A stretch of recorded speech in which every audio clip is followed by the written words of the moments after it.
Então, muito boa tarde. É com grande satisfação que o Musimídia, Centro de Estudos em Música e Mídia, aqui com a colaboração do Programa de Estudos em Pós-Graduados em Comunicação e Cultura Midiática da Unip, recebem hoje o professor Paulo César Batista, com um vasto currículo que eu vou evitar mencioná-lo todo, senão eu fico o dia inteiro aqui falando, para o quinto diálogo Musimídia, onde ele vai falar sobre cinema, as relações entre cinema e audiovisual, mas ele vai falar o visual pelo áudio. Então, hoje é dia 2 de maio de 2023, e agora eu entrego a palavra a ele, que vai dar essa bela aula que a gente está esperando há algum tempo. Seja muito bem-vindo, Paulo, a palavra é sua. Muito obrigado, professora. Muito obrigado a todos que estão aqui conosco. E eu vou tentar descrever, do ponto de vista de alguém que trabalhou e foi forjado musicalmente e se ordenou pelo áudio e não pelo vídeo, desde garoto, e que ao longo do tempo foi percebendo que as coisas estão muito conectadas. E no final do que eu tenho aqui para apresentar, quando terminar a parte do link, vai começar a história, também que eu conheço bem, que é a história do jazz, que ela inicia de maneira, olha, eu quase diria que seriam irmãos siameses, porque os irmãos Lumière, no final do século XIX, criaram uma questão científica, né, não pensando no cinema, e o jazz começou a ser forjado ali. E à medida que a evolução no cinema foi avançando, o jazz também. Até o momento, já com toda seu know-how técnico avançado, ele entendeu que aquela música, aqueles sons, já tinham ganhado popularidade, por que não trazê-los e conectá-los ao visual? Toda essa linha do jazz, paralelamente à linha do cinema, passou a ser utilizada como pano de fundo e depois como atores principais, coadjuvantes e tudo mais. Mas vamos ver aqui passo a passo. E no final da história, chegamos a um ponto que depende do ponto de vista da percepção visual ou sônica, mas é o silêncio. O silêncio é uma percepção muito distinta. Pergunta para as pessoas o que é o silêncio. É quando não tem som, é ausência de som. Não exatamente, é uma perspectiva, mas não é só isso, principalmente quando é um silêncio devidamente utilizado para provocar um barulho em quem ele deseja, não é um silêncio ao acaso. Mas quando chegarmos lá, também haverá uma demonstração disso aqui e vamos conversar. Deixa eu só fechar um minutinho aqui a tela, porque eu vou colocar nosso primeiro quadro. Então, o visual através do áudio, porque, como bem disse, não só ele, mas ele, de maneira muito inteligente, Michel Sion, nós somos direcionados, manipulados, iludidos pelo som, não pelo vídeo. O som nos coloca e nos joga para todo lado, e boa parte das vezes, não para onde está acontecendo, mas para onde a narrativa quer que olhemos. E o som, ele pode ser encarado de duas formas, como uma trilha musical e uma trilha sonora, que são coisas distintas. Podem fazer o mesmo efeito uma delas? Pode, mas a trilha sonora, que nós vamos ver daqui a pouquinho, funciona, para mim, eu faço até uma analogia, porque eu gosto muito de vinho, então ela funciona como um terroir, a trilha sonora. Ela promove a ambiência daquilo que estamos vendo, diferente da trilha musical, somente. E nós estamos sendo levados por uma bela melodia, uma sequência de acordes, timbres, enfim. E a trilha musical inclui todos os sons daquele momento que alguém quer que sintamos, segundo a perspectiva de quem projetou aquilo lá. Quando essas coisas estão unidas, forma-se uma maravilha que é o contrato, o velho contrato audiovisual, que também será citado aqui. E a partir desse momento, nós vamos carregar aquilo lá de maneira única, sem haver a possibilidade de divisão. Separar sons, separar a trilha sonora, separar a música e separar o visual. Não é possível mais, porque se forjou na nossa mente uma outra coisa que pode ser chamada de fantasia, foi muito bem defendido por Edward Huxley, na metade do século XIX, quando ele publicou Estética. E ele era músico, compositor, foi um dos primeiros formalistas, e ele bateu de frente, ele discutiu bravamente com gente grande do século XIX, porque a visão para uma análise estética da música nunca era a música, era sempre a consequência que ela produzia nas pessoas. Vamos analisar a música esteticamente. A música triste, a música alegre, a música isso. Não, isso é o resultado em determinadas pessoas, em determinados grupos, por uma série de motivos. E a música, onde ela se encontra na análise estética? Ela precisa ser conhecida. Mas essas análises sobre as consequências nunca eram feitas por músicos, eram feitas por filósofos. O pensamento filosófico sobre a música é outro. O pensamento formal sobre a música necessariamente passa por conhecer a sua estrutura também e fundamento. Então, vamos lá. Quando a técnica somente permite reproduzir a ilusão do movimento visual, como na época do cinema mudo, o componente acústico continua presente nas salas de projeção.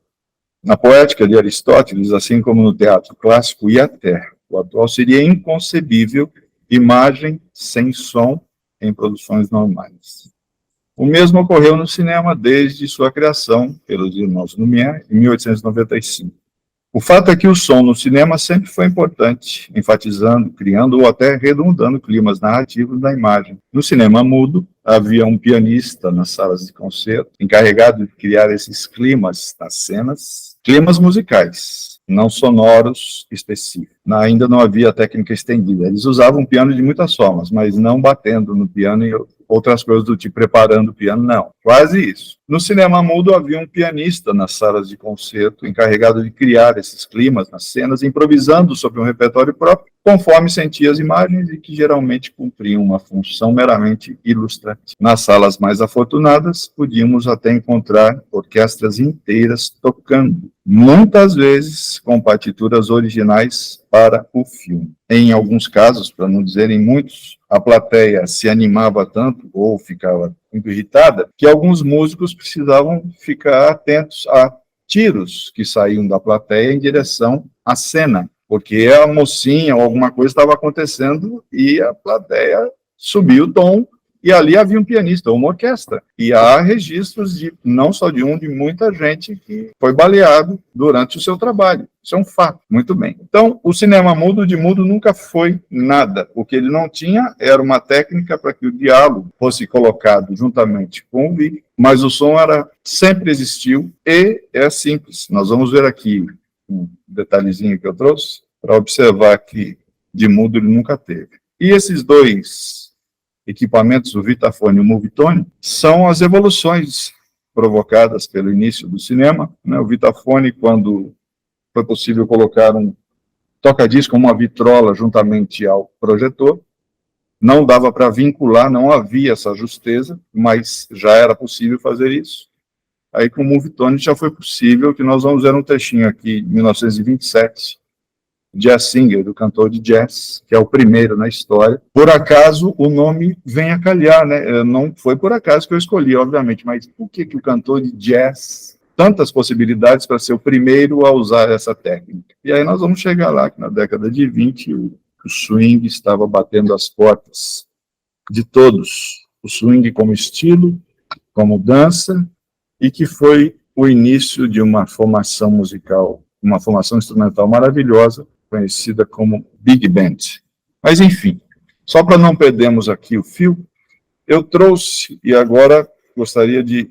Deixa eu até tirar aqui da tela. Como poderíamos passar aqui? Porque este filme, esse primeiro que é aqui, O Nascimento de uma Nação, usa esta possibilidade do que eu acabei de dizer, que é o Vitafone, cena, 1915. A cena, mas a trilha musical, como foi durante muito tempo utilizada, era utilizada por orquestras. Eram trechos de músicas compostas, não por aquele motivo, e que olhando a cena, olhando o transcorrer do filme e ouvindo aquela música, a gente imagina hoje o que estava acontecendo. Mas era que era possível. Então, eu gostaria de saber se posso colocar para a gente assistir um trechinho só, alguns minutos, só para ter essa ilustração.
Muito bem, acho que já pudemos observar por questões claras que o que nós estávamos ouvindo e o que estávamos vendo não estavam necessariamente vinculados. Era uma maneira elegante de preencher, certamente, sonoramente, mas não era possível até então fazer com que isso fluísse da forma como posteriormente foi feito. Não sei se vocês já tinham visto isso, ou conhecem o equipamento, mas vão observar que não só esses, mas os outros ainda utilizavam de músicas gravadas, compostas de orquestras, quarto estilo, recortes, sonatas, não importa, utilizadas para dar alguma fundamentação à ideia. Se assistirem o vídeo todo, ou o filme todo, verão que algumas cenas vão mudar, porque o contexto da história muda, a música também muda, não adequada àquilo que estamos vendo, mas sim, há uma tentativa de dar mais movimento de acordo com o que estamos vendo e fazer um mínimo de conexão, né, visual e sonora, mas isso não é uma coisa ainda feita com justeza, com certeza e adequação. Temos mais um, esse é rápido, é muito engraçado, porque eu assistia isso desde criança, eu adorava, e imaginava todos os sons possíveis olhando essa cena, né? É um clássico dele, Charlie Chaplin, e nós vamos aqui ver mais um trechinho agora de um outro dele, esse é rápido, e vamos assisti-lo, mostrando justamente isso, a trilha e um detalhe importante com ele, especialmente, popular Carlitos para a gente. Ele não tinha profundo conhecimento musical, mas ele já tinha observado a importância das trilhas em outros filmes e ele queria fazer algo para as suas produções. Chegou um determinado momento que ele começou a compor as suas trilhas musicais. Para que fosse inserido da forma possível, mas não mais utilizar já de outras possibilidades. Então, ele já estava atento a isso muito antes de tudo. Vamos lá ver um trechinho? Essa perspectiva aqui dele, olha lá, acho que se não viram, vale a pena, porque isso daqui é...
vamos à primeira questão, e aí eu fiquem à vontade, caso queiram, nesse momento. Aí mais uma pergunta. Observaram nesse caso que a trilha musical está mais adequada ao que está ocorrendo visualmente. Porém, todo esse espanto, esse encantamento, ou risos, só foi produzido na plateia pelo som. Se deixássemos somente a parte visual, em silêncio, ou sem nenhum tipo de som, dificilmente isso teria o efeito que tem há pelo menos um século na memória de todos nós. No rugido do leão, quando ele boceja e faz tudo aquilo que ele fez, existe um instrumento, um som, um efeito, um volume produzido ali, que nos causa todo tipo de surpresa. Então, onde eu quero chegar no final dessa história que eu estou contando é que, baseado nos sons, quaisquer sons, que nós vamos ver daqui a pouco, o efeito é potencializado, ou ele é omitido. E o som errado, ou o som substituído por um que já é do nosso conhecimento, ele destrói esse contrato audiovisual. Eu sei disso porque eu tenho exemplos que eu uso, são cenas muito específicas, e já guardamos o visual, a cena, sentimos até o cheiro da imagem. E aí eu passo o mesmo trecho com uma outra trilha. Simplesmente, as pessoas olham assim, o que está acontecendo? Nada. É a mesma coisa que estamos vendo, mas o som é outro. As reações são hilárias. Um ri, outro fica raivoso, outro chora. É tudo, menos aquilo que nós já construímos assistindo ao original. Isso é sempre através do som. É óbvio que, sendo a visão nosso principal sentido, ela ainda coordena. Mas nós jamais estivemos ausentes de som. Tanto que durante o século XX até foi criado no meio acadêmico uma coisa chamada sonologia, justamente para pesquisar o som, não música, não, o som. E está em amplo movimento. Eu gosto, é uma perspectiva muito boa, a partir do momento que o ruído foi chamado para fazer parte da vida musical, também há pelo menos um século. Um italiano foi o primeiro que teorizou, Luigi Russolo, inclusive produziu equipamentos, as intonarumores, porque ele queria, como assim? Som é frequência, eu vou trazer, vou pensar como promover isso aqui. Então há pesquisas futuristas sobre, musicalmente falando, e as apresentações dele com os vários equipamentos, né, as intonas que ele criou, manivela produzindo determinados ruídos, uma apoteose de ruídos, e tudo no início do século passado, no mesmo tempo que estamos assistindo a Charlie Chaplin, no mesmo tempo que o Vitafone estava sendo criado, e no mesmo tempo que o jazz estava sendo organizado, fazendo parte de um caldo cultural, que nós vamos chegar até ele, não vem de uma veia só, vem de muitos, todos ao mesmo tempo, e eles vão se encontrar daqui a pouco. Antes de ir para o próximo, há alguma coisa que queiram falar, conversar, dizer alguma coisa? Eu estou seguindo aqui meu roteiro, eu vou em frente, então vamos lá. Aqui chegamos ao maravilhoso Jazz Singer, o cantor de jazz. Mas então, seguindo a linha, veio o sistema de sonorização no cinema, o Vitafone, que é uma enorme e desajeitada máquina de projeção lançada em 1927, que imortalizou o filme Jazz Singer, com Al Johnson, que sincronizava o filme a um disco de 33 rotações, que era uma revolução, considerando que o padrão era 78 RPM. Um pouco melhor que aquele usado no fonógrafo de Edison. Então, vamos assistir um trechinho dele com a narração, para a gente se lembrar de que se tratava. Só um minutinho, que agora eu vou deixar só de assim.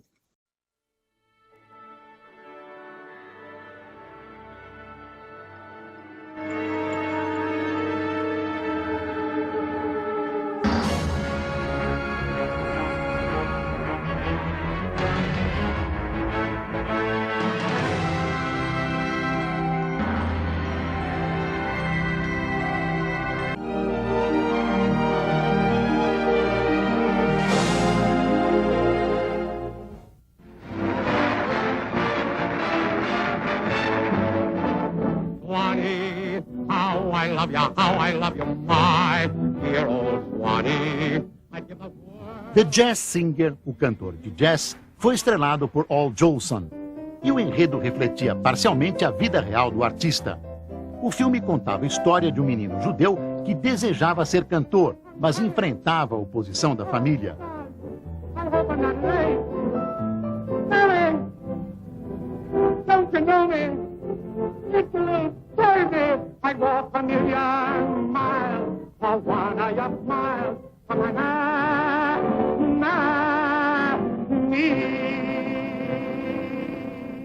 Os filmes falados com músicas e diálogos reais rapidamente fascinaram o público. Mas nem todos os artistas do cinema mudo tiveram sucesso na transição para os filmes falados. O mais famoso foi talvez Charles Chaplin. Ele acreditava que seu personagem mais popular, o Carlitos, só teria sucesso em pantomimas. Mas isso não chegou a prejudicar o cinema falado, nem a indústria de Hollywood, que crescia ainda mais. Em 1929, a Fox Filmes chegou a anunciar que iria se dedicar exclusivamente aos musicais. No final dos anos 20, 110 milhões de pessoas iam ao cinema todas as semanas. Mais tarde, isso iria mudar com o aparecimento da televisão. Mas o cinema falado já tinha se tornado um elemento essencial da cultura do século XX. Swanee, how I love you, my hero Swanee. I'd give the world to be among the folks here. I even know my mammy's waiting for me. Muito bem, acabamos de ver e ouvir um trechinho do cantor de jazz. Estou câmera em mim. E nós ouvimos um trechinho no início do vídeo, será localizado depois, do ponto de vista temporal, de um dos componentes do jazz, que é o ragtime. Inclusive, esse é um clássico, porque ele era um pianista virtuoso, compositor, Scott Joplin, compôs isso que nós ouvimos aí. Ragtime, juntamente com blues, juntamente com gospel e juntamente com espírito. Esses 4 gêneros forjados por muitas sociedades que viviam, eram criados, foram para lá por N motivos em Nova Orleans, toda essa verve que ocorria ali, aos poucos foi se misturando e surgiu o que nós conhecemos como jazz. No final do século XIX, começou a ser permeado o blues, influenciado pelas canções de trabalho nas lavouras de algodão do sul dos Estados Unidos. O blues, especialmente a escala, surgiu justamente, entre outras coisas, do ponto de vista da estrutura musical, com uma nota característica que ela não é exatamente no alvo, mas para a nossa escala ela precisa ser no alvo, porque a gente só anda a cada meio tom ou segunda menor. Não dá para colocar para lá ou para cá. Mas a blue note, aquela notazinha que ela não exatamente define onde ela está, é a característica da escala, porque ela era cantada sem essa estrutura musical toda, mas ela é cantada dessa forma. Então é possível colocar essa nota, essa escala maravilhosa que existe no blues, em qualquer coisa. Mas uma vez posta, imediatamente ela vai caracterizar esse estilo específico. Em qualquer canção, seja em canção brasileira, em outros gêneros do jazz, qualquer coisa. Colocou a Blue Note, vamos lembrar da escala. Então, esses 4 que eu disse foram sendo forjados através de músicos e de bandas que caminhavam, desfilavam pelas ruas de Nova Orleans. De instrumentos de bandas militares, instrumentos de cordas que eram utilizados, como o banjo, por exemplo, violão, às vezes, que eles precisavam caminhar, e os instrumentos de sopro, trompete, trombone, clarinete, o sousafone em homenagem a John Philip Sousa, que é a tuba das bandas de música, com aquela campana projetada para frente, e a washboard, que é aquele instrumento de percussão, onde o instrumentista usa dedeiras. Os costureiros se lembram daqueles dedais de metal para não furar o dedo, para empurrar a agulha. Então, as dedeiras são justamente para fazer movimento, como se fosse uma tábua de lavar roupa. Tudo isso no início do século XX, 1910, década de 1910, né? Segunda década, e já no finalzinho dela nós vamos observar aqui, daqui a pouco, o primeiro projeto, digamos assim, uma semente do que viria a ser a Big Band, paralelamente ao que nós estamos vendo no cinema. Já vamos chegar lá. Seguindo a apresentação, nós vimos aqui, e aí vamos à grande sacada, onde a música, de fato, disse o que ia acontecer na tela. Fantasia. A grande guinada pós-Eisenstein, que já havia teorizado minuciosamente sobre a questão do som, sobre a imagem, ainda na Rússia, foi dada nada menos que pela produção de Walt Disney em 1939, que era o Fantasia. Fantasia complementa a vanguarda, mostrando a todos a imensa capacidade significante da música, fazendo talvez pela primeira vez no cinema com que a ação dos personagens animados no desenho seja subordinada à narrativa da música. Foi invertido. Isso já em 1939. Em outras palavras, o roteiro de Fantasia é a própria música. Então, vamos aqui à degustação. Fantasia, quando Disney ousou ser experimental.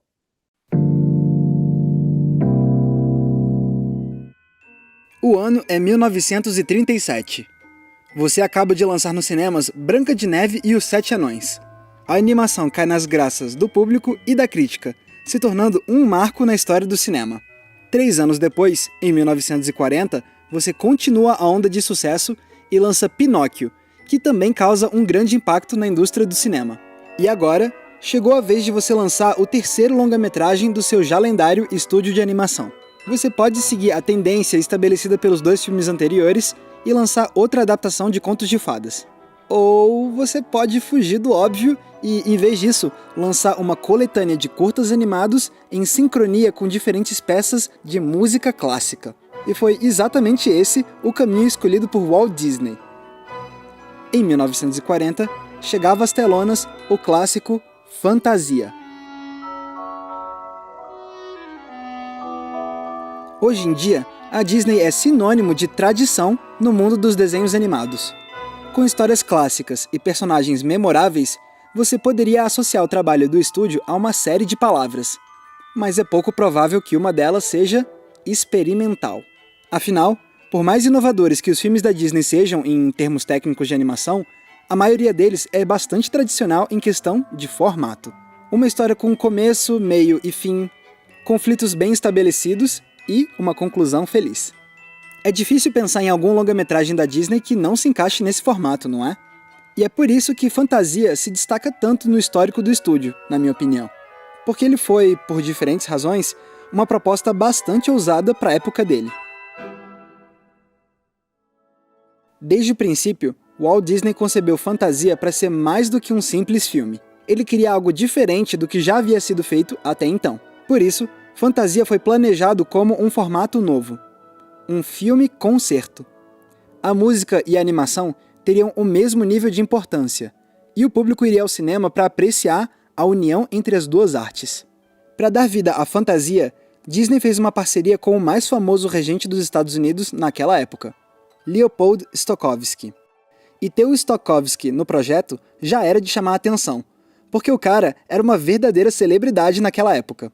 Para além da competência dele como músico, Stokowski era expressivo, uma figura marcante que ajudou a popularizar muito a música clássica nas primeiras décadas do século XX no país. Não era à toa que os cartazes de Fantasia faziam questão de mostrar o nome do músico em enorme destaque. Com Stokowski, Disney escolheu 8 peças de música clássica para ilustrar em Fantasia.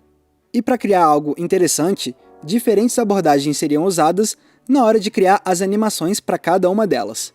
Por exemplo, o número de abertura, Tocata e Fuga em Ré menor, de Johann Sebastian Bach, seria animada com inspiração na arte abstrata. What you will see on the screen is a picture of the various abstract images that might pass through your mind if you sat in a concert hall listening to this music. Então, nos primeiros minutos do filme, vemos apenas cores, linhas, curvas e outras formas se moverem ao som de Bach. Algo completamente diferente do que as pessoas estavam acostumadas. Ninguém esperava ver uma obra Disney interessada em mostrar figuras abstratas na tela por quase 10 minutos. Só que se essa fosse a abordagem usada no filme inteiro, seria demais, né? Por isso, os outros segmentos de Fantasia deixaram de lado a abstração. Mas isso não significa que eles fariam apenas o óbvio. Basta olhar para outra obra usada no longa, O Quebra-Nozes, de Tchaikovsky. Aqui, o mais fácil seria ilustrar a trama narrada pelo famoso balé. Mas Fantasia preferiu seguir por outro caminho. A música foi desassociada da história original dela e colocada em um contexto completamente diferente, o das 4 estações do ano.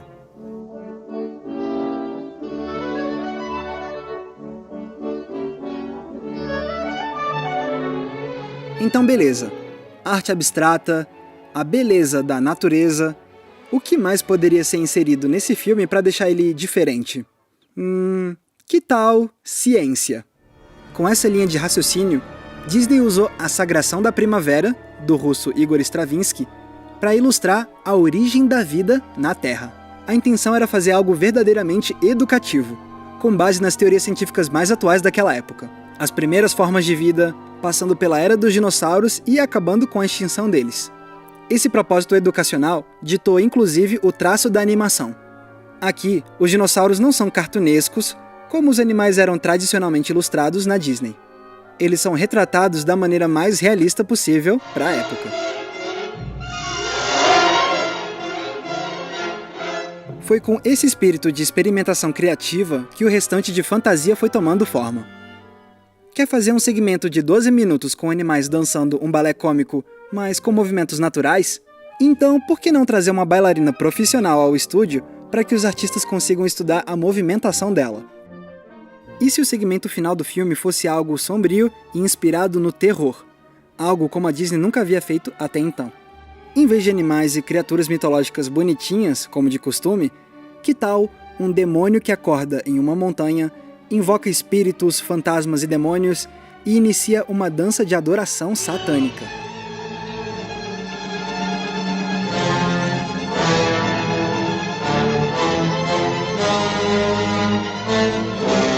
Com tantas ideias diferentes, eu acho meio engraçado que, de todas as animações do filme, a mais relembrada até hoje pelo público seja justamente a menos experimental, O Aprendiz do Feiticeiro. Essa animação é a mais tradicional do filme inteiro. Ela segue à risca a história contada pela música original, composta pelo francês Paul Dukas. E, visualmente falando, ela não apresenta nenhuma grande tentativa de fazer algo inovador. Pensando bem, talvez essa parte seja a mais relembrada justamente por ser a mais similar ao que o público espera da Disney. e por ser protagonizada pelo Mickey, é claro. Então, a essa altura, você já viu quantas ideias diferentes foram usadas para criar a animação de fantasia. Mas acontece que o Walt Disney também tinha planos experimentais para a maneira como o público assistiria ao filme. Por ser uma obra em que a música sinfônica tem uma importância enorme, Disney queria encontrar uma maneira diferente de transmitir o som nos cinemas. Uma que simulasse a experiência de ver uma orquestra ao vivo. Por isso, os engenheiros da Disney desenvolveram o sistema Fantasound, um esquema complexo que espalhava diferentes sons em diversas partes do ambiente. Ou seja, uma parte dos instrumentos seriam ouvidos mais para a direita da sala, outros mais no centro, outros para a esquerda, etc. Isso soa familiar para a gente porque é exatamente isso que fazem os sistemas de som surround que usamos hoje em dia nos cinemas. Mas foi o Fantasound criado para exibir fantasia que apareceu com essa inovação. E lembra que eu falei que a intenção do Disney era criar um formato novo? O filme concerto? Isso significava também que a exibição dele seria diferente. Olha que louco! A ideia era tornar a fantasia uma atração artística perpétua. Ou seja, após um ano em cartaz, uma nova versão de fantasia seria lançada, tirando alguns dos segmentos da primeira versão e substituindo por novos curtas animados ao som de outras peças clássicas. E isso seria feito de forma contínua, para que o filme concerto fosse uma experiência diferente cada vez que o público voltasse ao cinema, ano após ano. E como foi que todos esses planos ambiciosos do Disney se saíram? Bom, acontece que nada deu certo como ele esperava. Em primeiro lugar, a crítica ficou bastante dividida em relação ao filme concerto. Mas o verdadeiro problema foi que Fantasia não teve um bom desempenho nas bilheterias. O experimento de Disney não teve muito apelo com o grande público da época, e a arrecadação com vendas de ingresso não chegou nem perto de cobrir os gastos que a Disney teve para produzir Fantasia. Sem contar que apenas 17 salas de cinema nos Estados Unidos foram instaladas com o sistema Fantasound. Assim, Disney se viu obrigado a cancelar seus grandes planos. Fantasia não seria mais a atração permanente que ele desejava, a experiência que revolucionaria o cinema para sempre. O tempo passou, e nas décadas seguintes, a Disney entraria numa nova fase de ouro com as adaptações de contos de fada, que eram uma aposta bem mais segura. Mas apesar de todo o sucesso, Walt Disney nunca conseguiu superar por completo a frustração por não ter visto Fantasia se tornar a experiência inovadora que ele planejava. 2 years later was following Pinocchio and coming into the Fantasia period. Yeah, that's about did it, you know. But that was a new Artistic and success, financial failure, you know. certainly an artistic success. It was a magnificent Well, dream. there's some people would question that too. E assim foi até a morte dele em 1966, o que significa que ele não conseguiu testemunhar o ressurgimento de Fantasia, porque 3 anos depois, a Disney relançou o filme nos cinemas, agora com uma campanha de marketing que dialogava muito com a estética hippie e lisérgica da época. E a estratégia deu certo. Jovens descobriram que ver Fantasia sob o efeito de drogas alucinógenas era uma experiência surreal, e isso realmente fez o filme ganhar um novo nível de popularidade. Nas décadas seguintes, Fantasia retornaria aos cinemas americanos várias vezes, faria enorme sucesso com vendas de VHS e ganharia uma espécie de continuação, Fantasia 2000. Ou seja, levou tempo, mas o filme concerto acabou recebendo sim o carinho do público que Walt Disney tanto almejou décadas atrás. Particularmente, eu acho uma pena que o fracasso econômico de Fantasia tenha desencorajado a Disney a tentar criar mais experiências inovadoras. O estúdio acabou se tornando uma incrível máquina de contar histórias de alta qualidade.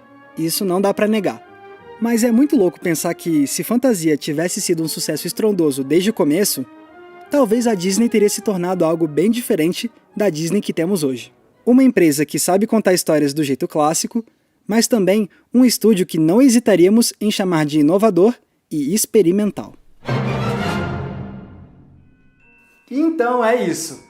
Eu não sei vocês, mas pra mim Fantasia sempre foi um filme bem marcante, desde a primeira vez que eu vi ele bem pequenininho. Então foi muito legal poder revisitar esse filme para escrever o episódio de hoje. Agora eu quero ver o que vocês têm a dizer. O que vocês acham de Fantasia? Fiquem à vontade para escrever aqui embaixo nos comentários tudo o que vocês pensam a respeito disso. E você já sabe, né? No próximo domingo tem um episódio inédito nosso lá no canal Acabou de Acabar. Então, se você não quiser perder, é só passar por lá e se inscrever no canal. O link tá aqui embaixo na descrição do vídeo. E se essa é a sua primeira vez aqui no Entre Planos, eu ia adorar se você se inscrevesse no nosso canal. Para não perder nenhum dos nossos episódios, basta clicar no botãozinho vermelho de se inscrever, que tá aparecendo aqui embaixo desse vídeo. Mais uma vez, muito obrigado pela audiência, um abraço e até a próxima sessão.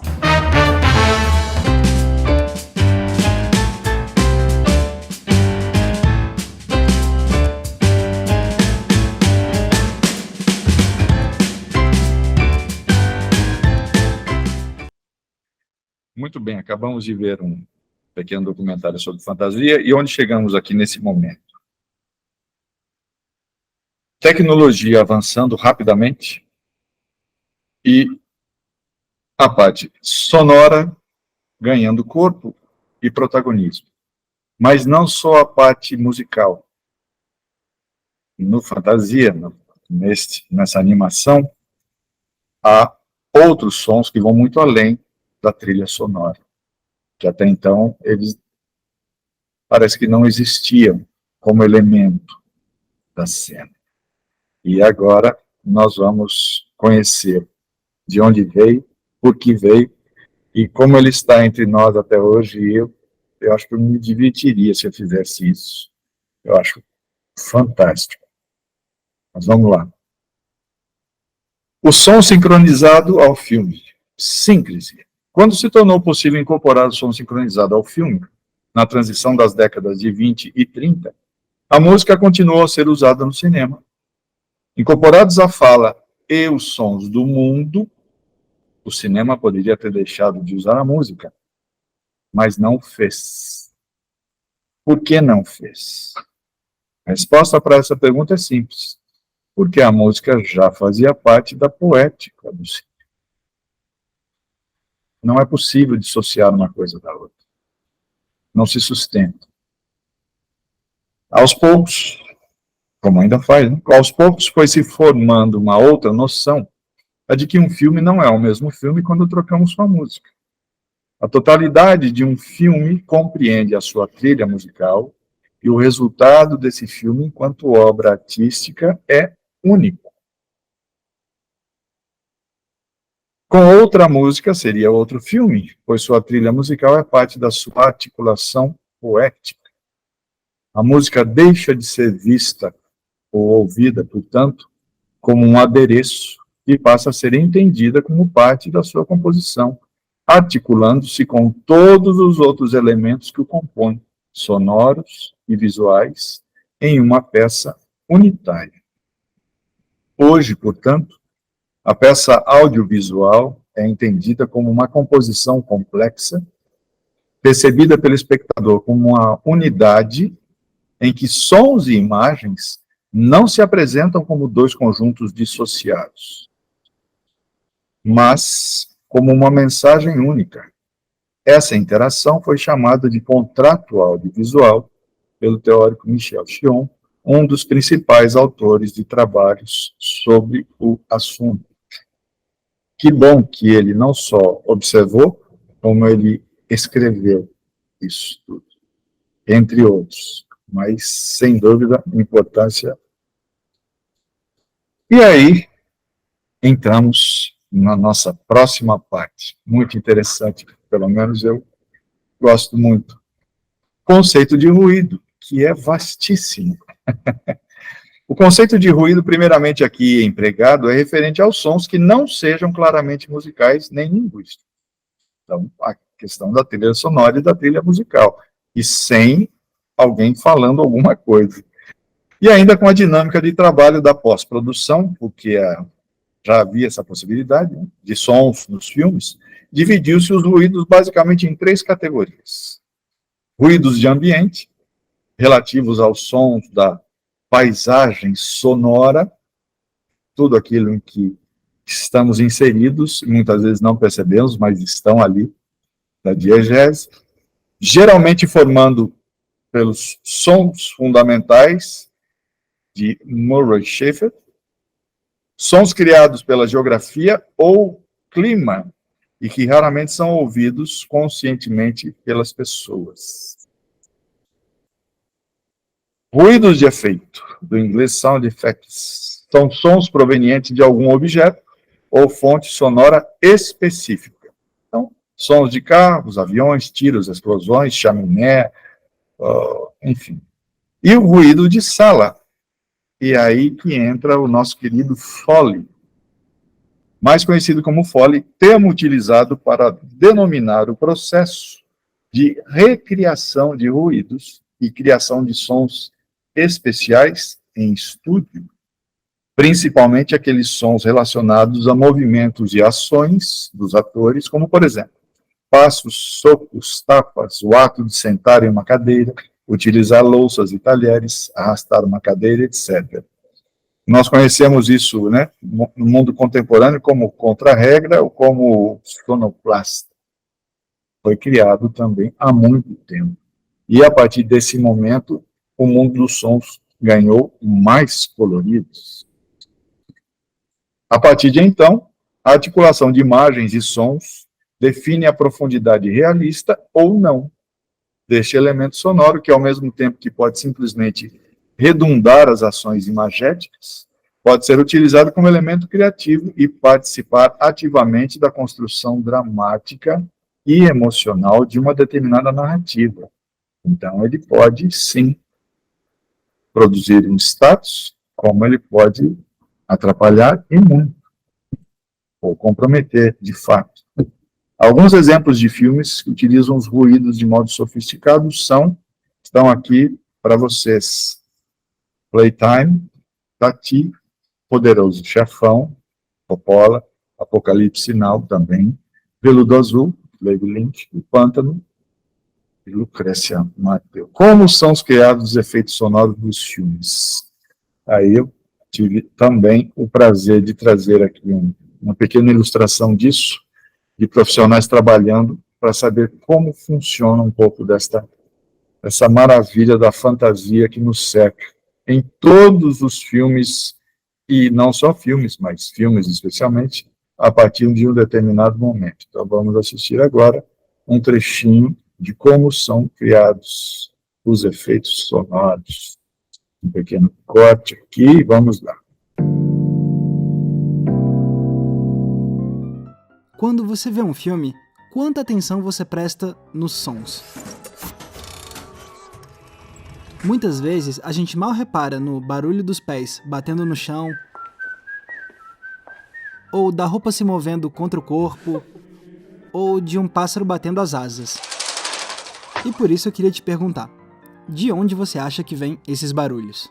Você acha, por exemplo, que esse realmente é o som dos passos da Daryl Hannah caminhando nesse corredor? Ou então você acha que esses sons vêm de uma biblioteca sonora? Que eles pegam, por exemplo, um arquivo de áudio chamado Passos de Salto Alto e acrescentam na edição? A resposta correta é nenhum dos dois. Boa parte dos sons que você escuta em um filme são feitos sob medida para aquele longa-metragem. Eles são gravados num estúdio em sincronia com a imagem, produzidos por profissionais especializados em efeitos sonoros. E essa arte é o que se chama de Foley. When they shoot a film, the sound is concentrated on the actor's dialogue, so we go back and recreate all these sounds for drama and detail, and just to bring the film to life. Para entender a história do Foley, a gente precisa voltar para 1928. A Universal ia lançar seu primeiro filme com som, o musical Showboat.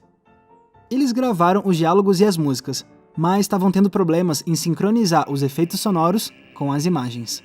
Foi então que um funcionário teve a ideia de gravar os efeitos sonoros ao vivo ao mesmo tempo em que ele via uma projeção do filme. O nome desse cara era Jack Foley. Com o passar do tempo, outros estúdios adotaram essa prática, que acabou sendo batizada em homenagem ao seu criador. Hoje, o Foley é um processo essencial para criar um som que melhore o filme. E sério, esse emprego parece ser um dos mais divertidos dentro da indústria de cinema. Começando pelo local de trabalho, que parece quase um playground. Os artistas de Foley trabalham em um grande estúdio construído especialmente para eles. Esses lugares vão contar com diferentes tipos de solo, com banheiras para criar sons de água e ainda com uma enorme coleção de objetos.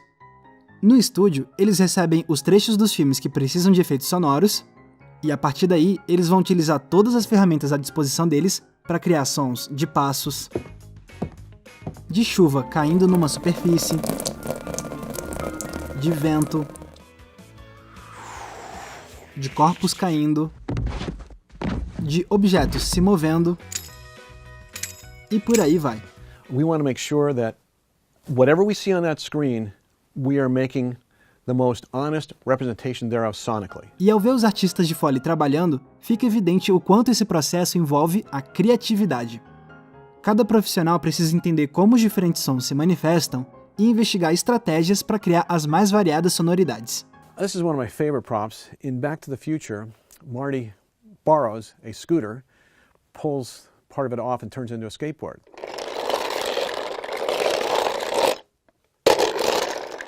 E esses artistas precisam ser ainda mais criativos quando eles precisam inventar sons para coisas que nem existem na nossa realidade. Por exemplo, como você produziria o som de um ovo de dinossauro rachando e da gosma que tem no ovo? Que tal casquinhas de sorvete e melão? Mas e quando uma cena precisa de sons de explosão ou então de armas sendo disparadas? Bom, aí é um caso diferente. Como a produção desses sons envolve um nível maior de perigo, normalmente essas sonoridades sim são arquivos de áudio vindos de bibliotecas sonoras. Ou seja, tirando esses sons mais perigosos, grande parte do que a gente ouve vem dos artistas de Foley. E o que eu acho fascinante nisso é que se trata de todo um trabalho criativo para inventar algo que, se bem feito, nem vai chamar a nossa atenção. E sem contar que eu acho até meio poético saber que, nos nossos tempos digitais, tanto dos sons que a gente ouve ainda são produzidos de forma orgânica e extremamente personalizada.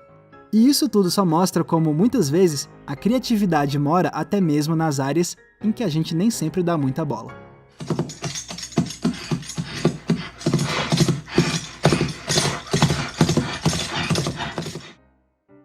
Então é isso. Muito obrigado por terem conferido o episódio de hoje e eu espero que vocês tenham gostado. E como eu comentei na semana passada, alguns de vocês perguntam pra gente se a gente indica algum curso para quem quer começar a produzir vídeos que nem a gente. E a resposta é sim, a gente tem uma indicação.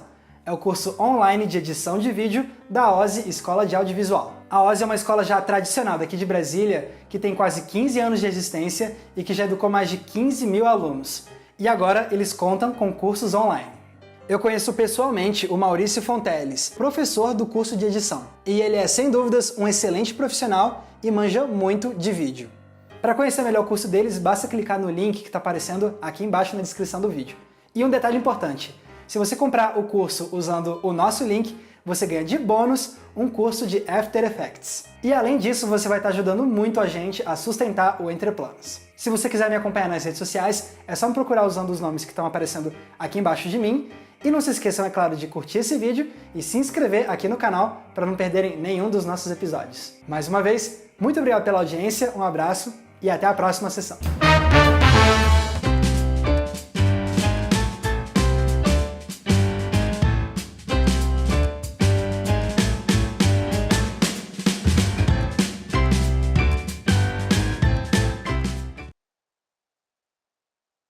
Pronto, acabamos aqui de nos divertir vendo um estúdio de produção de trilha sonora, não trilha musical. Todos os sons que ouvimos e que não percebemos, porque existe uma diferença fundamental entre ouvir e escutar.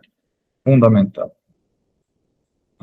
Nós ouvimos muito, mas infelizmente escutamos pouco. Fazemos escolhas muitas vezes não adequadas para a nossa percepção intelectual do ponto de vista do som.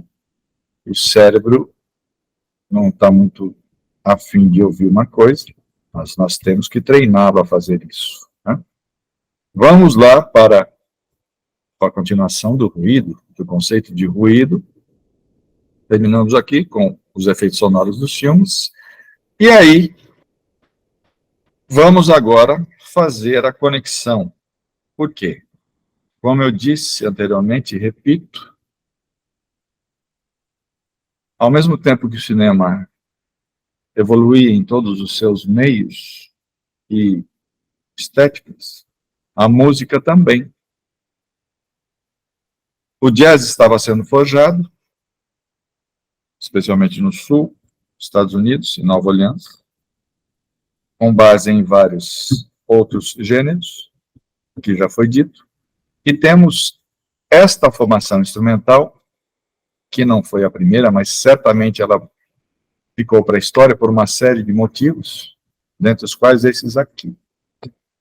A Original Dixieland Jazz Band. O jazz tem uma evolução muito acelerada de década para década, apresentando inovações e mudanças no estilo.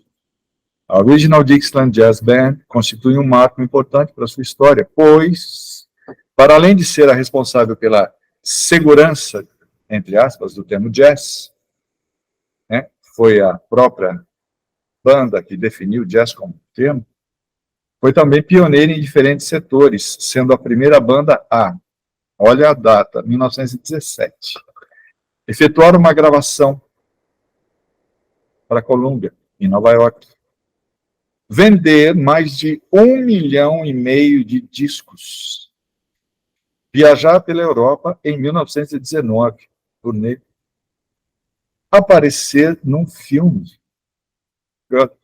Good for Nothing, 1917,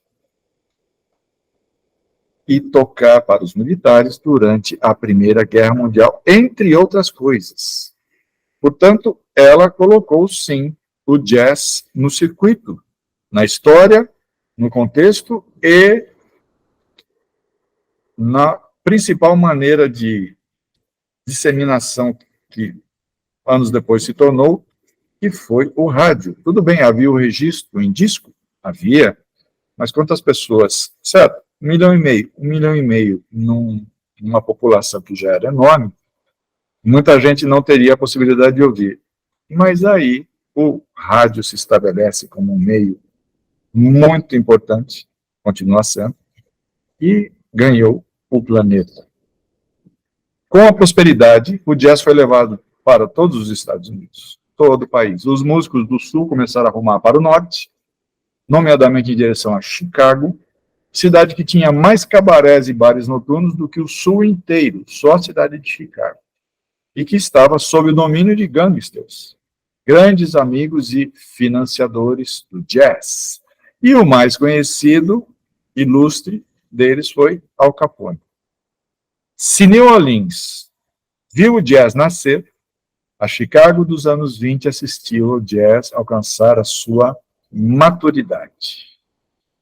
Foi ali, e depois também em Nova York. Então eu trouxe aqui 2 gravações, que a gente vai ouvir, uma de 1917, da Original Dixieland Jazz Band, e observem que o jazz é escrito com S, 2 S, depois que passou a ser com Z, e depois deles também vamos ouvir uma das 2 gravações de Louis Armstrong já à frente do seu grupo.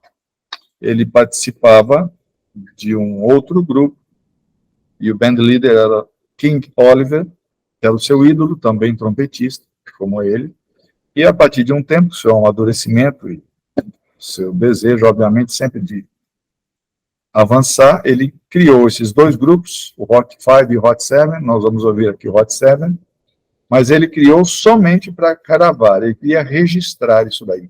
Não eram grupos que se tornariam, depois, pegariam a turnê.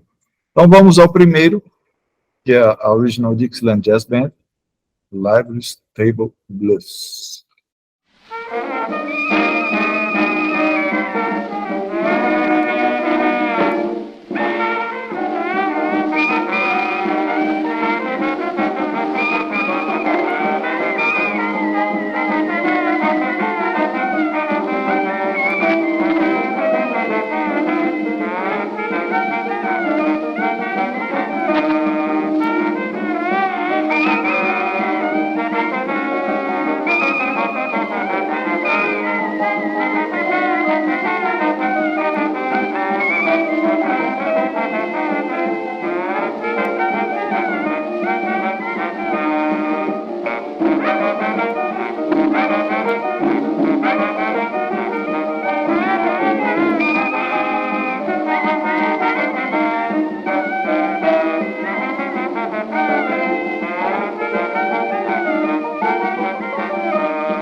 acabamos de ouvir aqui, e devem ter, quem assistir vai observar, cada um dos protagonistas ali do trio, trompete, que não é um trompete, é um cornet, porque o cornet era um instrumento solista e não trompete.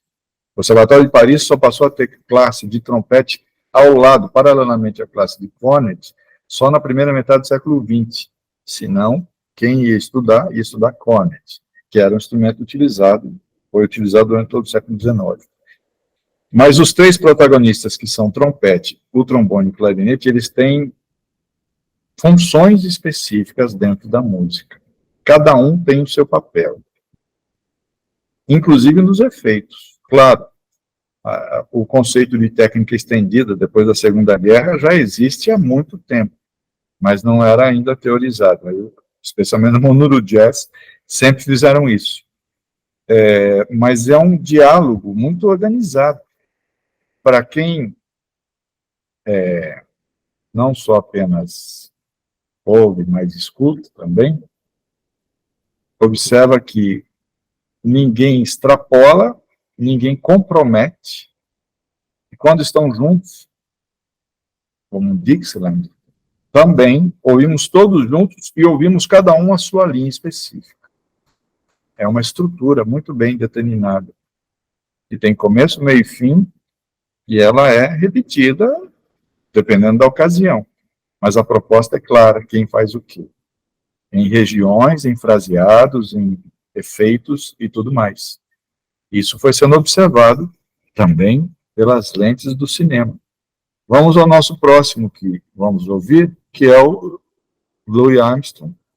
Eu, claro, que escolhi, porque eu sou trompetista também, mas não por acaso. Né? Louis Armstrong só existe um. Vamos lá ouvir.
Muito bem, acabamos de ver e ouvir Louis Armstrong, no seu Hot 7, Hot 5, neste caso Hot 7, e ouvimos mais um grande exemplo da época e do estilo e de qualquer gênero que sempre existiu, que é a técnica estendida que conhecemos hoje. E esse conceito, que se tornou um conceito, como todo bom conceito surgiu na prática, é a utilização de qualquer instrumento,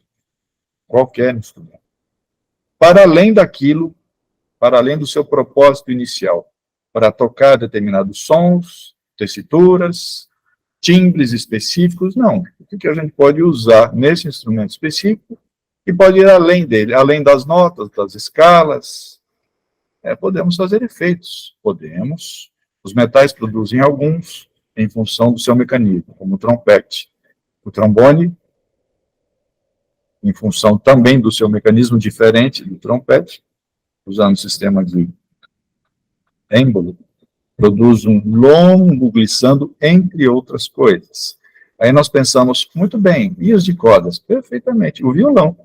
O violão já é usado há muito tempo ritmicamente, percussivamente e também melodicamente, né? E qual outro que a gente pode citar aqui? O piano, sem dúvida, é um outro instrumento que é um playground para a técnica estendida, com uma caixa daquele tamanho de madeira, com cordas à vista do pianista, muitas. São possibilidades enormes, para além daquilo que foi proposto e desenvolvido ao longo da história para o seu propósito. E aí depende de, primeiro, como em todo músico, né? É inerente, mas os músicos, eu digo especialmente aos músicos, eles esquecem desse detalhe. Criatividade é tudo. Claro que essa criatividade com desenvolvimento, controle, padrões e ampliação, ela fica ainda melhor. Mas se não houver essa chama, esse desejo criativo, nada vai vingar. E a criatividade passa pelo teste, pela pesquisa, pelo experimento. É assim que a gente avança. E o jazz tem duas coisas muito simples que sustentam a sua vida. E sem isso não seria jazz.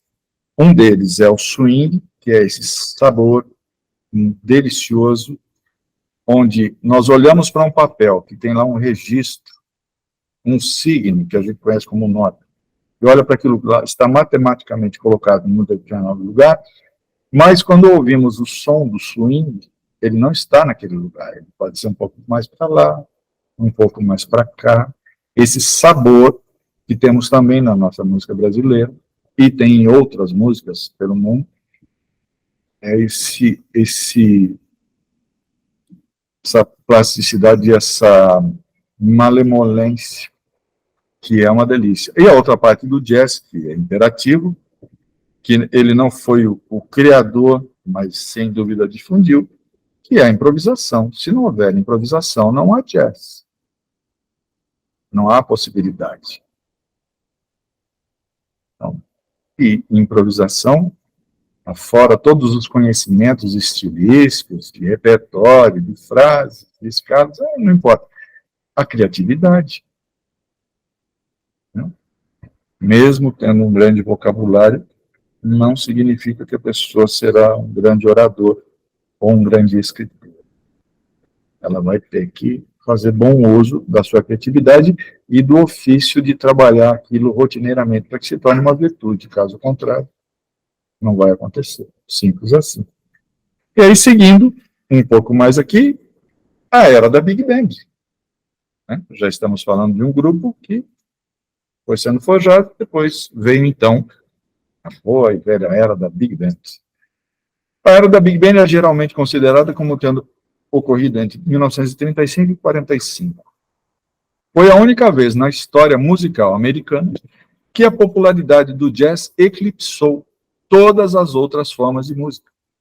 Para muitos, a aparição de Benny Goodman, clarinetista e bandleader, e virtuose, e sua Big Band no Palomar, em Los Angeles, em agosto de 1935, foi o início da era do swing. Em uma estranha convergência de política e tecnologia, o rádio se tornou um eletrodoméstico na década de 1930. Em 1935, o número de residências com rádios era estimado em 23 milhões. Isso criou uma audiência de aproximadamente 91 milhões de pessoas. Ficou conhecida como a Idade de Ouro do rádio.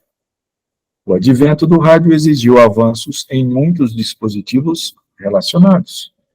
A qualidade do som transmitido dependia da qualidade dos microfones disponíveis. Uma coisa obriga a outra também a se desenvolver. Cada avanço melhorava a qualidade do som e trazia sutileza e nuances crescentes às transmissões. À medida que os microfones melhoraram, a experiência do rádio tornou-se cada vez mais íntima. E aí, voilá. Simultaneamente, houve avanços nas gravações de discos também. No final dos anos 30, adicionar um pouco de resina de vinil, a goma laca, olha a mistura, tornava os discos mais silenciosos. O ruído, neste caso, atrapalhava muito o resultado musical. Eles tinham uma superfície mais silenciosa e, pela primeira vez, permitiam a reprodução imediata no estúdio para fins de audição. Isso possibilitou que engenheiros e músicos fizessem ajustes imediatos de microfone e colocação de pessoal, melhorando ainda mais as gravações. As transmissões de música ao vivo no rádio, com os novos microfones, eram quase tão boas quanto as gravações de disco. O preço era justo, grátis pelo preço de um rádio. Compra-se o rádio e tem essa qualidade toda. Então vamos aqui a uma das big bands, assim como o Count Basie, para mim, as duas máximas, referência para todas as outras que vieram depois. Duke Ellington, ele era pianista, compositor, arranjador, e esse aqui é um clássico, e a banda, a partir de um determinado momento, abria sempre seus espetáculos com esta música. Simplesmente um show. Mas aí é um vídeo, e lembra muito o cinema. Então vamos aqui ouvir e ver Take the A-Train, Duke Ellington, Big Band.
should take a train.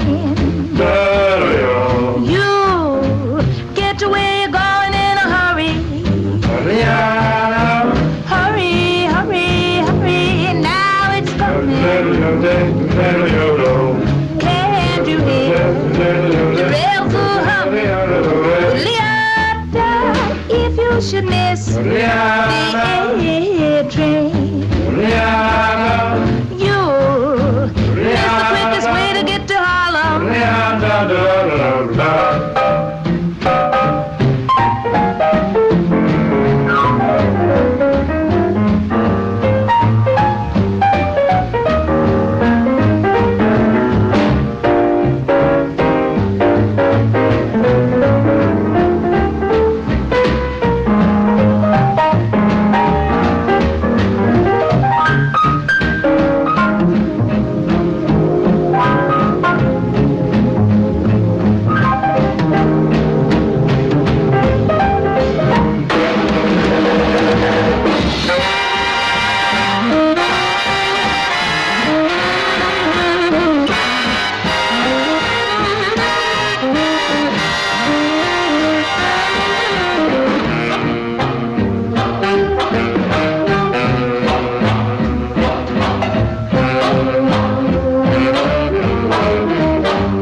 Muito bem, acabamos de ouvir e ver Duke Ellington, Take the A-Train, com a sua Big Band, e vamos estabelecer aqui o que seria uma Big Band clássica. Formação instrumental que se tornou a partir do swing.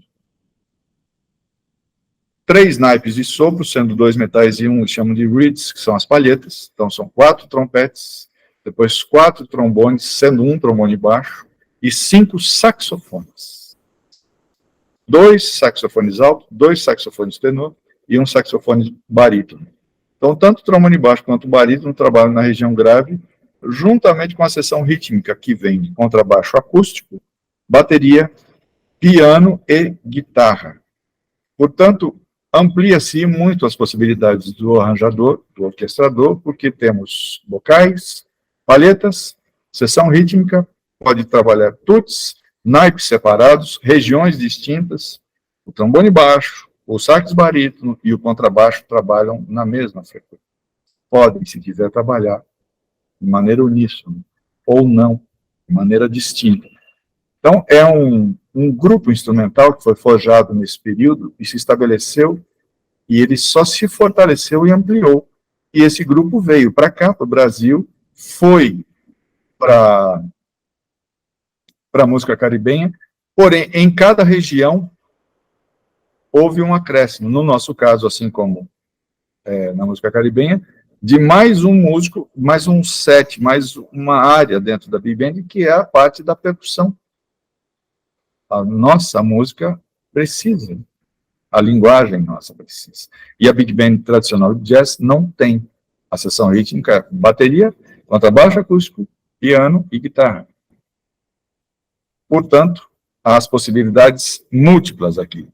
Já visto, para quem quiser ouvir e ver, temos uma das mais longevas, que é a Severino Araújo, a Orquestra Tabajara, que é uma Big Band, e temos uma bastante contemporânea, e vale a pena ouvir e ver, que é a Banda Savana, especialmente influenciada pela Big Band já mais atual, depois da década de 50, Ted Jones, um dos grandes band leaders da história.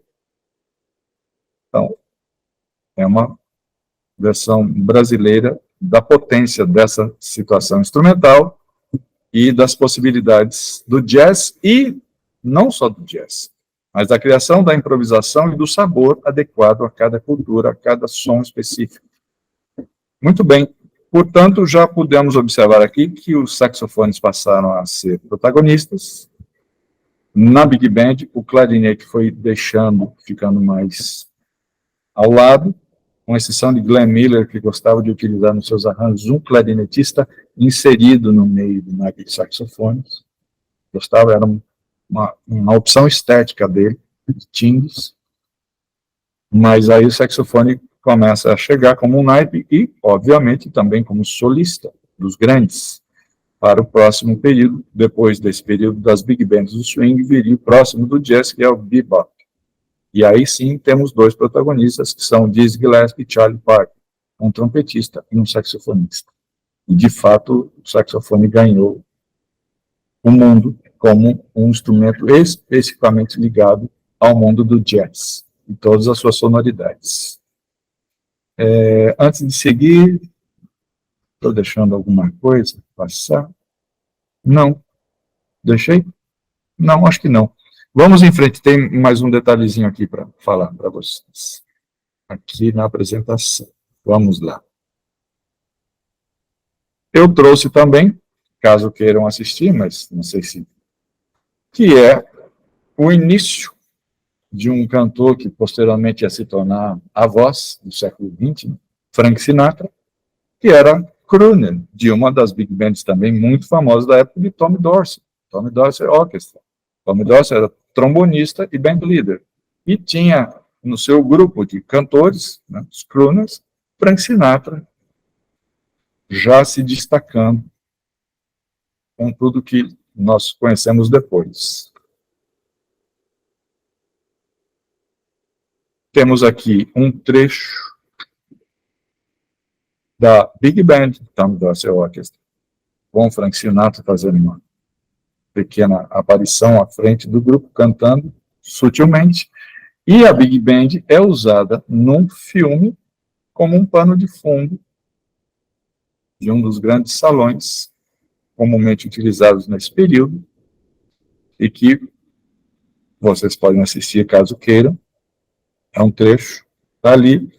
E depois eu trouxe também filmes essenciais sobre jazz, que eu vou passar aqui para vocês, que dão uma boa ideia do quanto se fala sobre esse estilo e sobre a parte instrumental filmada e o que ele produziu para o cinema. Vamos aqui dar uma olhadinha nos filmes essenciais sobre jazz.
E agora, vamos ao silêncio no cinema.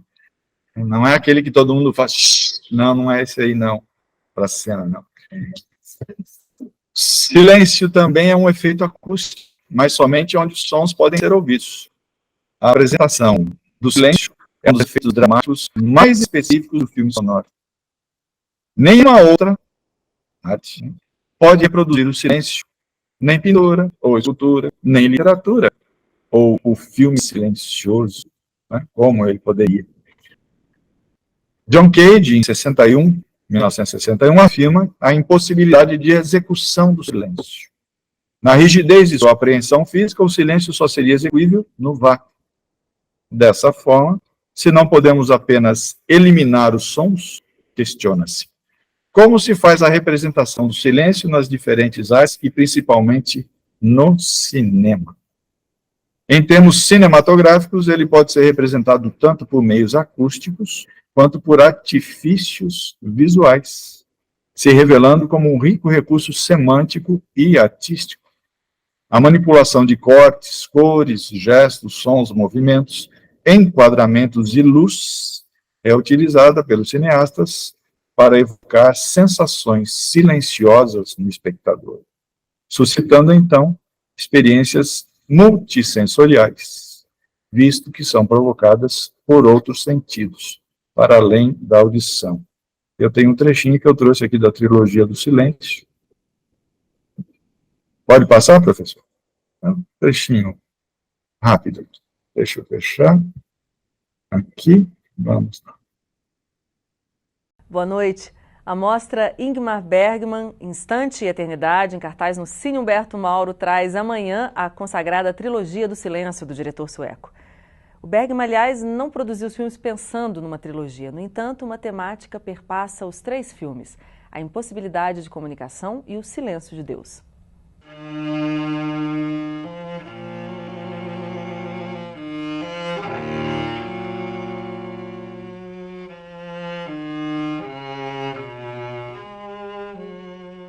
Não é nenhum exagero afirmar que Ingmar Bergman é um dos grandes nomes que o cinema já produziu, considerado um dos mais expressivos e importantes representantes do que se convencionou chamar de cinema de autor.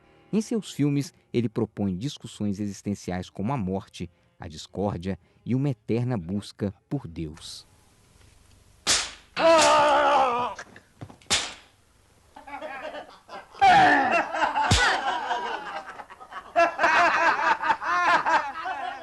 Reconhecido como um dos mais profícuos cineastas do cenário mundial, ele produziu em 3 décadas filmes para o cinema e a televisão.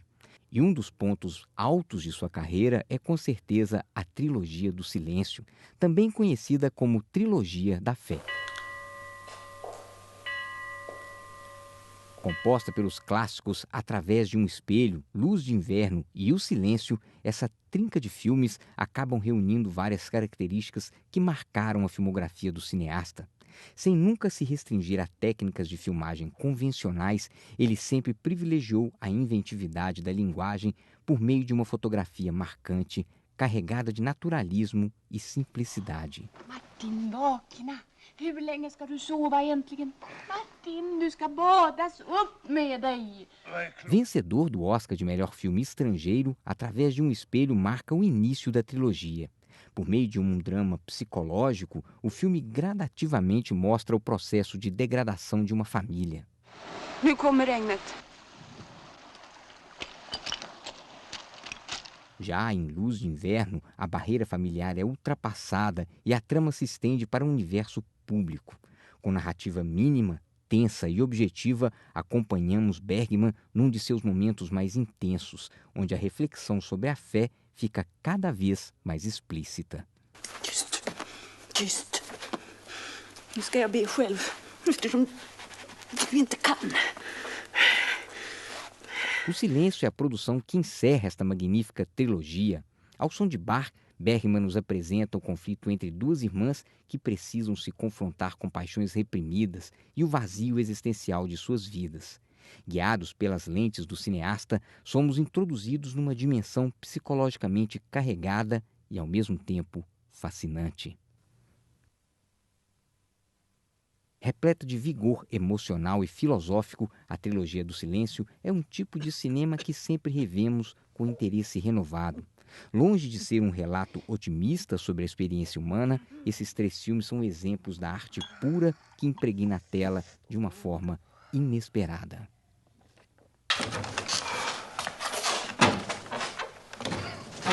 Mästaren, inte en käft.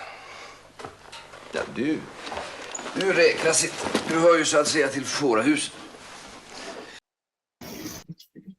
Voltando depois de breve espaço, e 3 notas que eu trouxe apenas aqui para registrar pontos específicos da história com relação a sons, frequências. Em seu manifesto A Arte dos Ruídos, 1914, Luigi Russolo afirma que, abre aspas, a vida antiga foi toda silêncio. No século XIX, com a invenção das máquinas, nasce o ruído.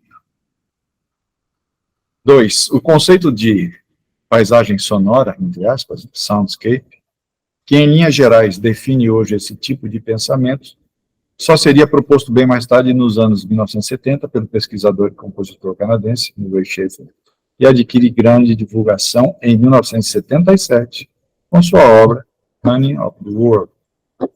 E 3, sobre essa peça de Cage, interpela, What could be more theatrical than the silent piece? Somebody comes on stage and does absolutely nothing. O que poderia ser mais, tradução livre aqui, o que poderia ser mais teatral? O silêncio. Lembre-se de 4 minutos e 33 segundos. O objetivo não era o silêncio, muito pelo contrário, mas sim todos os sons que foram gravados e observados em cada momento que essa peça foi exposta num teatro lotado. Sons inimagináveis saíram de todos os lugares, não só da plateia, por conta de 4 minutos e 33 segundos, sem ouvir nenhum som do piano, como se imaginava que haveria. Isso é um drama. Isso causa pânico, causa medo. Gente, a pessoa não consegue. Na própria sala de aula, se fizermos esse teste, todos nós aqui, Ficamos olhando para a sala de aula, para achar um ponto e ficar em silêncio, e se possível imóveis, haverá um faniquito generalizado nas pessoas. As pessoas não conseguem ficar quietas, em silêncio. Não há essa possibilidade. Parece que o mundo não permite mais. Então, o silêncio é muito bem utilizado, continua sendo, mas já tinha sido observado há muito tempo. Assim como o uso dos ruídos. Nós estamos cercados dele. Frequências que não percebemos, mas que estão entre nós. Nós não percebemos de maneira inteligível, mas nós absorvemos isso. E isso nos altera. São ondas. Sons. Se vão ser manipulados, como vão ser manipulados, é um outro problema. Então, temos as questões fílmicas, musicais, o resultado dentre todos, né, conhecemos, e eu, na medida do possível e do tempo, eu faço uso de tudo que já foi descoberto, criado, desenvolvido, experimentado, e o que não está sendo eu procuro conhecer, porque é isso que me move, sem dúvida. Como músico, como pesquisador, como trompetista, porque eu, na realidade, eu queria ser trompetista. Só fui entender que ia ser músico depois. O negócio era tocar trompete. Muito jovem. E é isso. Aqui termina essa apresentação, com essas informações todas. Agradecendo muito a presença de todos. E aqui, fazendo parte, sem dúvida, do nosso encerramento. Então, voltando como um encerramento provisório, porque muitas questões estão pendentes, né? Nós temos um blog, nós temos outras maneiras de contato, né, que a gente vai deixar aí como subtítulo informação no vídeo, também para podermos continuar conversando sobre isso. Então, mesmo tem várias questões aqui, mas por hoje... Por hoje é só, pessoal. A gente agradece a presença de todos aqui, de todos que vieram ouvir e participar dessa conversa, dessa aula muito brilhante. E, por hora é isso, agradecemos e até breve, né? Muito obrigado a todos.